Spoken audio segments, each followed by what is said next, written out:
Bismillahirrahmanirrahim. Assalamualaikum warahmatullahi wabarakatuh. Pemirsa yang dirahmati Allah, marilah kita simak ceramah dari Buya Syakur Yasin dengan tema ketika dosa sudah tidak dirasakan lagi. Sebelumnya marilah kita bersolawat terlebih dahulu.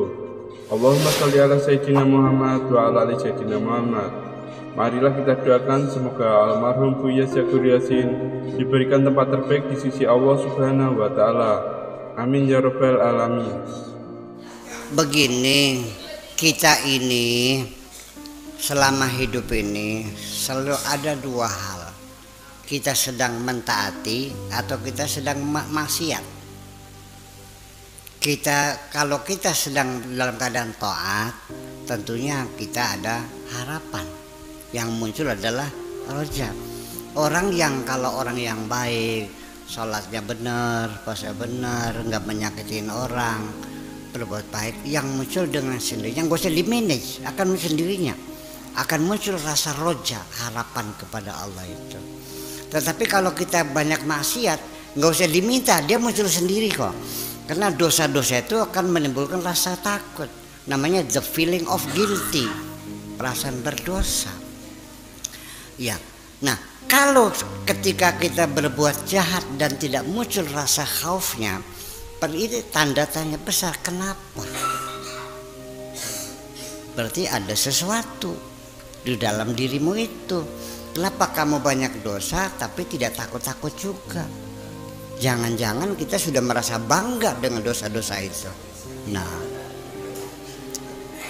habis ngerampok diceritakan sama teman-temannya sambil tertawa terbahak, sampai diceritakan dapat kulkas 2, dapat mobil 2, sekaligus memperkosa anaknya dan ibunya dengan bangga.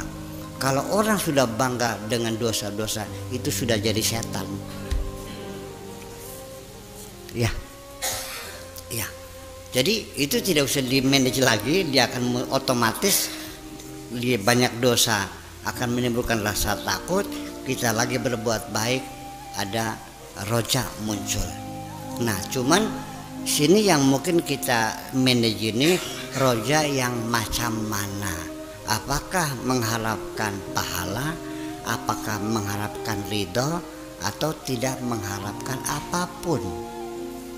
Saya pernah mengharapkan pahala, saya banyak kecewa kok. Ya, dan saya mengaku bersalah, saya meminta ampun kepada Allah ketika saya berbuat baik dan berharap imbalan dari Allah. Ya, karena ketika kita minta imbalan dari orang tua saja yang tidak sengaja melahirkan kita, orang tua nggak ada cita-cita ingin membuat kita kok. Kita terlahir sendiri, numpang lewat aja kok. Ibu bapak kita dulu tidak ada niatan bikin kita kok. Mereka niatnya senang-senang sendiri. Kita mah keluar akibat dari. Sekalipun begitu kita merasa berterima kasih, disusuin, dicebokin, dibiayai, disekolahkan, kan gitu. Dengan jasa seperti itu saja kita tidak sampai hati kepada orang tua berbuat baik lalu minta imbalan dari orang tua. Apalagi kepada Tuhanmu, iya kan? Jadi pada akhirnya rojanya apa? Rojanya tidak lebih bukan minta imbalan, tapi semoga engkau berkenan. Karena semua yang kulakukan ini just because I love you, hanya karena aku mencintaimu. Oke, yang kedua apa tadi gitu? Saya mah nggak ada urusan amalan. Itu kan doa wiridan silakan. Tapi perlu kita ketahui, bukti doamu itu sungguh-sungguh adalah perbuatanmu. Kalau kamu ingin pintar silakan berdoa Rabbi shrah li sadri, silakan dibaca berapapun. Tapi yang penting setiap pagi kamu berangkat sekolah. Jadi doa bil amal, bukan doa bil qaul. Itu adalah berdoa dengan amal. Ketika kita bangun pagi, menyiapkan pelajaran, PR-nya kita kerjakan semua. Itulah doa kita langsung dengan perbuatan. Itu dijamin oleh Allah berhasil. Daripada hanya muter-muter tasbih, protol kabeh tasbih. Jadi doa bil kalam itu juga penting. Doa itu mukhul ibadah. Intinya kalau kita berdoa minta sama Allah adalah satu. Kenapa mukhul ibadah? Inti ibadah. Karena intinya begitu kita minta sama Allah, kita berarti memproklamirkan aku adalah hambamu ya Allah. Yang kedua, bahwa engkau adalah Tuhanku yang layak untuk dimintai. Itu mas intinya mas. Persoalan dikabul tidak kabul terserah Allah. Allah tidak diikat oleh apapun. Allah terserah dia. Mau mengabulkan silakan, enggak juga silakan. Yang berdoa tidak dikabul ya banyak, yang tidak berdoa dikasih juga banyak kok. Orang di Kobong sama orang Cina di Cirebon, mana banyak mana duitnya? Mereka pernah berdoa enggak? Tapi mereka bekerja keras kan? Nah berarti pengijabannya itu ad-doa bil afal, dengan kegiatan-kegiatan ini. Saya kira mungkin kita mana seperti itu. Nah, apa untungnya kita berdoa? Untungnya satu. Tadi intinya ya, untung gimana? Untungnya kalau kita berdoa, ketika dapat, kita merasa diberi oleh Allah. Disitulah muncul rasa syukur kita. Tapi kalau kita tidak berdoa, ujung-ujung dapat, kita tidak pernah bersyukur. Dan kita tidak pernah merasa diberi oleh Allah kok. Itu pentingnya. Saya mengatakan berdoa penting. Tetapi untuk diijabah itu bukan hanya doa dengan mulut, tapi doa dengan bil afal, perbuatan kita sendiri. Jadi kita jangan salah paham. Ud'uni astajib lakum itu adalah bukan Allahumma Allahumanya. Nih, Pak Hamzah, Pak Edi, silakan setiap minggu Jumat bagi duit anak yatim satu orang 10.000, 100 orang 10 orang terserah, tiap hari bagi. Nah suatu ketika Pak Edi nggak datang, itu anak yatim nungguin. Mana Pak Edi? Di situ mereka berdoa, mudah-mudahan Pak Edi sehat, mudah-mudahan Pak Edi datang. Sekalipun mereka tidak mengucapkan, di hati mereka ada doa, dan doa itu yang dikabul oleh Allah. Bukan doanya kiai di mimbar Allahumma Allahumma ngebul kabeh kan makan. Benar. Itu mah doa penutup acara, nggak minta apa-apa tuh mah. Minta amplop itu mungkin. Oke. Yang ketiga apa itu? Ya begini, kita jangan menyangkutkan ONH haji. Memang uang yang kita miliki apa sudah nisabnya wajib dizakati ya dong? Apakah sudah haul? Kan syarat zakat ada nisab, ada haul. Kalau belum haul ya belum wajib zakat. Kalau belum nisab ya belum wajib zakat. Lain dengan zakat pertanian, itu mah nggak perlu haul. Yauma hisadihi, pada hari panen itu langsung berzakatnya. Kalau dagang ya nunggu. Nah, apa sih haul tuh? Haul tuh bukan tahun, sistem pembukuan. Perusahaan besar yang transnasional, perusahaan minyak, ya kan, Egypt, Chevron dan sebagainya, itu yang memiliki banyak negara, nggak bisa tiap tahun tuh, minimal 2-3 tahun baru pembukuan.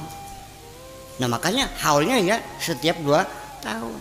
Tapi kalau kita dagang di warungan, bisa saja kita mengeditnya itu setiap bulan. Nah makanya setiap bulan jadi haul, bisa saja itu.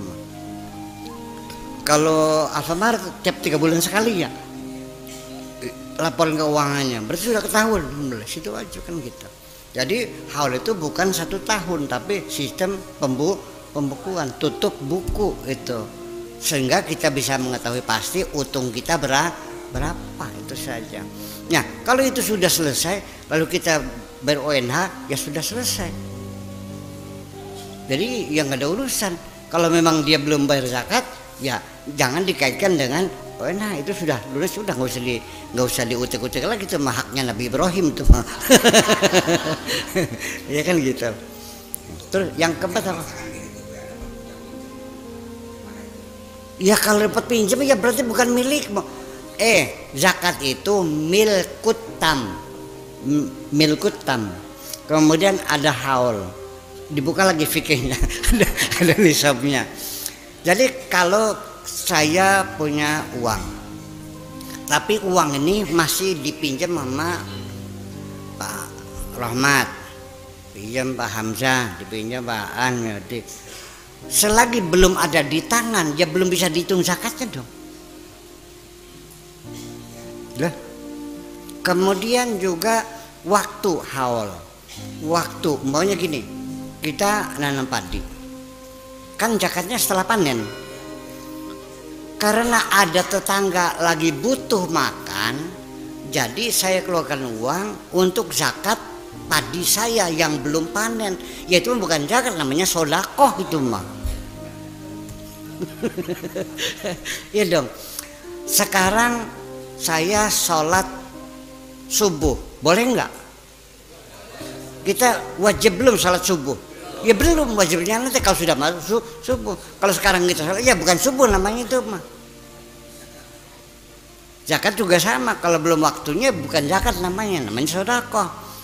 Biarkan nanti supaya ringan, ya nggak bisa. Aturannya seperti itu. Jadi ya sodakoh saja, nggak suruh makin, silakan sodakoh aja, jangan dihitung zakat. Begitu panen ya zakat lagi. Udah sermedit loh. Iya, mau dihitung zakat lagi, iya kan begitu. Terus yang keempat apa lagi tuh? Nitip gitu. Nitip barang dibayarnya ketika harga sedang tinggi, itu bukan penimbunan, tetap ada resikonya. Kalau pemerintahnya mengimpor beras dari Amerika, harganya nggak naik, malah turun. Jadi selagi itu masih ada dua kemungkinan, dan itu bukan monopoli, ya itu boleh. Kan kita pinjam, dia kan dijual, dia buat modal, malah dia yang untung, malah yang ditipin. Saya juga mau dikasih gitu. Betul nggak? Enak banget gitu. Lah iya, jadi itu malah menguntungkan, yang nggak ada masalah begitu. Ini kadang-kadang orang begini, dikiranya ihtikar, penimbunan itu diharamkan, sehingga ketika ada orang petani beli padi sampai penuh gudang, begitu harga mahal dikeluarkan, itu haram. Kalau lu nggak belajar ekonomi, jangan ngukumin dong. Dia menunggu harga baik. Ini bukan monopoli, bukan penimbunan. Kalau penimbunan monopoli itu sifatnya bermain harga, menentukan harga lain. Ini mah menunggu harga baik. Beda. Bisa rugi, bisa untung. Dan kita tidak dirugikan, kita beli kok. Dan harga juga bukan kita. Nah, yang diharamkan apa? Saya punya uang 50 triliun, 100 triliun uang saya. Begitu panen padi se-Indramayu saya borong semua. Harga pasaran 400, saya beli 500. Ngantri nggak nih? Ngantri semua. Majalengka saya borong semuanya. Se-Indonesia masuk gudang saya, hilang beras dari peredaran. Mau makan nggak kamu? Saya jual sekarang, tadi saya beli 500, saya jual 800. Saya menentukan, kalau nggak saya jual, kamu nggak makan. Itu yang haram. Iya, hanya dalam 3 bulan uang saya dari 50 triliun menjadi 80 triliun uang saya dalam waktu 3 bulan. Itu namanya memeras, memainkan harga, itu yang nggak boleh. Kalau menunggu harga baik mah boleh dong manusia. Ya sok nanti pan dibeli gitu pada ya, nanti sudah mahal jual lagi. Itu menunggu harga baik. Kalau harga yang nggak baik ya harus ikut dagang itu mah. Ya kan begitu. Oke, gitu aja.